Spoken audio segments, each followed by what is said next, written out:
एक महिला भक्त वृंदावन से बिहारी जी लेकर अपने घर आई और तभी बाहर से गोलू घर के अंदर आया और माँ से पूछता है कि माँ, यह कौन है? तो मैया ने बोला, ये भगवान हैं और ये ही हमारे मालिक हैं। अब तो घर में जब भी कोई नई चीज बनती तो सबसे पहले बिहारी जी को भोग लगता। पहले यह सब चीजें गोलू को सबसे पहले मिलती थीं। इससे गोलू बहुत छिड़ने लगा और मन ही मन ठाकुर जी को कोसने लगा। एक दिन गोलू की माँ काम पर जाते समय बोली, गोलू, यमुना जी से मटके में जल भर कर लाना। जब गोलू पानी भरने के लिए जाने लगा तो जाते जाते बिहारी जी को कहने लगा, खाने के लिए तो सबसे पहले तैयार रहते हो, लेकिन काम तो मुझे ही करना पड़ता है। अगर यहाँ रहना है तो काम करो। कहकर गोलू यमुना जी से जल भरने के लिए चल पड़ा। गोलू जब यमुना जी में जल भरने लगा तो उसने देखा कि यमुना जी के अंदर बिहारी जी विराजमान हैं और कह रहे हैं, ला गोलू, घड़ा हम भर देते हैं। गोलू उनको देखकर हैरान हो गया और बोला, नहीं नहीं, मैं अपने आप भर लूंगा। लेकिन ठाकुर जी ने उसके हाथ से घड़ा ले लिया और भरकर घर ले आए। गोलू घर आकर डर रहा था कि अगर माँ को पता लगा कि मैंने ठाकुर जी से काम करवाया है तो आज मेरी पक्की पिटाई होगी। माँ ने घर आकर बिहारी जी को गीले कपड़ों में देखा तो एकदम से हैरान हो गई और कहने लगी कि गोलू, ये जरूर तेरी शरारत है, जरूर तूने ही इन पर जल डाला है। गोलू ने अपनी माँ को समझाने का बहुत प्रयास किया, लेकिन माँ ने उसको डांट कर चुप करा दिया और ठाकुर जी के भीगे हुए वस्त्रों को बदलने लगी।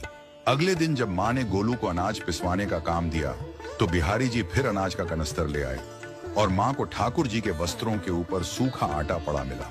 तो माँ ने फिर गोलू को डांटा कि तुझे पता नहीं कि ये हमारे भगवान हैं और तू भगवान के साथ शरारत करता है। आज तूने फिर इनके ऊपर आटा फेंका है। तो गोलू शपथ लेकर कहने लगा, नहीं माँ, मैंने कोई शरारत नहीं करी है। ये तो मेरे हाथ से गेहूं का कनस्तर लेकर खुद पिसवा कर आए हैं। गोलू की माँ आज बहुत गुस्सा हुई। अगले दिन फिर माँ बोली, बेटा गोलू, आज तुम्हारे बाबा बाहर गांव से वापस लौट आएंगे।